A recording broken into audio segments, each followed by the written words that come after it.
राणा प्रताप को अभी भी पता नहीं है कि उनका घोड़ा चेतक 3 टांग पे खड़ा है। घोड़े ने महसूस तक होने नहीं दिया कि दाता हुकुम आप बचे तो मेवाड़ का स्वाभिमान बचेगा, और आप अगर चले गए तो मेवाड़ का स्वाभिमान फिर जिंदा कौन रखेगा। आपको तुरंत इस युद्ध क्षेत्र से निकल जाना चाहिए। चारों तरफ मुगल सैनिकों ने घेर लिया था, किसी की हिम्मत नहीं थी कि उनके पास जा सके। हाथी से उतरकर हटाया उन सैनिकों को और कहा कि कमबख्तो, यह प्रताप नहीं है, आसानी से वो नहीं मर सकता, जाओ उसका पीछा करो। चेतक का पांव कट के पूरी तरह से लटक रहा था चमड़ी से, लेकिन चेतक ने महसूस होने नहीं दिया कि उसका पांव कट चुका है। अब आप इस कंडीशन में सोचिए, मुगलों के पास में अभी भी फौज बची हुई है, तो वो मुगल खेमे में जाकर युद्ध कर रहे हैं। अब ऐसी कंडीशन में महाराणा प्रताप को घेर ले तो जितना युद्ध किया उसमें सब में पानी फिर सकता है। ऐसी कंडीशन के अंदर तुरंत जो ये लोग थे ना मेवाड़ी, इन्होंने सबने राणा प्रताप को घेर लिया। वहां पर उनकी सुरक्षा के लिए घेरा बना दिया चारों तरफ, जिसमें मानसिंह झाला, राणा प्रताप के ससुर राम रख पंवार, इनके अलावा भीलू राणा पूंजा, इनके अलावा इनको घेरे हुए जो है भामाशाह।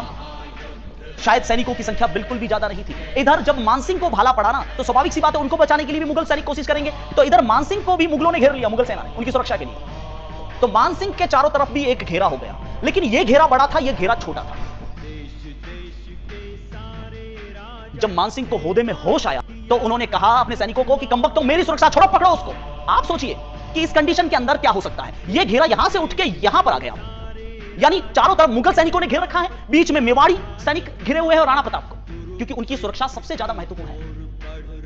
राणा प्रताप को अभी भी पता नहीं है कि उनका घोड़ा चेतक 3 टांग पे खड़ा है। घोड़े ने महसूस तक होने नहीं दिया। ऐसे वक्त में झाला मानसिंह ने, जो हूबहू राणा प्रताप जैसे दिखते थे, मूछे कद काठी की स्टाइल में सब कुछ सेम था, उन्होंने रिक्वेस्ट की कि दाता हुकुम आप बचे तो मेवाड़ का स्वाभिमान बचेगा, और आप अगर चले गए तो मेवाड़ का स्वाभिमान फिर जिंदा कौन रखेगा। आपको तुरंत इस युद्ध क्षेत्र से निकल जाना चाहिए। प्रताप कहां मानने वाले थे, रिक्वेस्ट उनके ससुर जी ने भी की, तब जाके मौन सहमति उन्होंने दी, और झाला मानसिंह ने उनका छत्र सिर पे धारण किया और धारण करके सीधा इस टुकड़ी पर अटैक किया। तो ये सैनिक क्या सोचेंगे कि राणा प्रताप जो है वह मानसिंह पर अटैक करना चाहता है। तो झाला मानसिंह को राणा प्रताप समझकर इन मुगल सैनिकों ने घेर लिया चारों तरफ से, और इधर से पीछे वाले रास्ते से राणा प्रताप निकल गए।